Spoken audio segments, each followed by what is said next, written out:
आणि यानंतर पुढची बातमी। लोकसभा निवडणुकीमध्ये 14 मतदारसंघात वोट जिहाद झाल्याचा दावा उपमुख्यमंत्री देवेंद्र फडणवीसांनी केला। कोल्हापुरातील कढेरी मठात आयोजित कार्यक्रमात फडणवीस बोलत होते।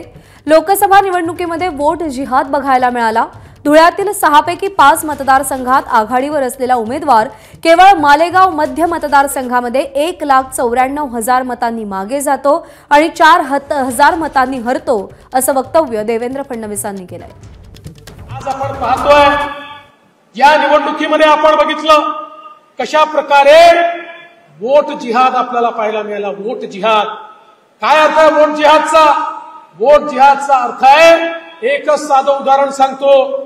धुळ्यासारखी जागा, ज्या जागेवर 6 विधानसभेपैकी 5 विधानसभेमध्ये 1,90,000 मतांनी पुढे असलेला उमेदवार केवळ मालेगाव मध्य या एकाच विधानसभेत 1,94,000 मतांनी मागे जातो आणि 4,000 मतांनी निवडणूक हारतो।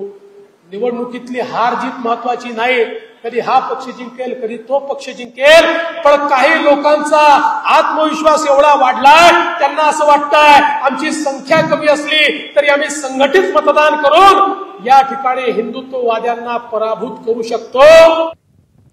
आणि देवेंद्र फडणवीसांच्या या वक्तव्यावर संजय राऊतांनी काय प्रतिक्रिया दिली आहे तीही पाहूया। त्यांच्या तोंडात सध्या जिहाद फार येतोय। त्यांनी पुढे दुसरीकडे तलाक वगैरे देतात का निकाह करतात कोणाशी? दुसरा कुठला पक्षाशी निकाह करतात का मतांसाठी? विचारा त्यांना जरा। हे काय सारखं जिहाद जिहाद जिहाद करतायत? जिहादचा अर्थ समजून घ्या आणि मग बोला। तुम्हाला भ्रष्ट लोकांची मतं चालतात, भ्रष्टाचारी, मग याचा अर्थ असा आहे की तुम्ही भ्रष्टाचारांशी निकाह लावलात बोलू का?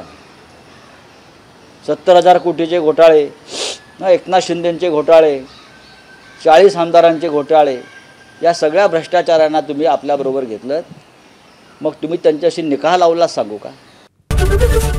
एबीपी माझा, उघडा डोळे बघा नीट।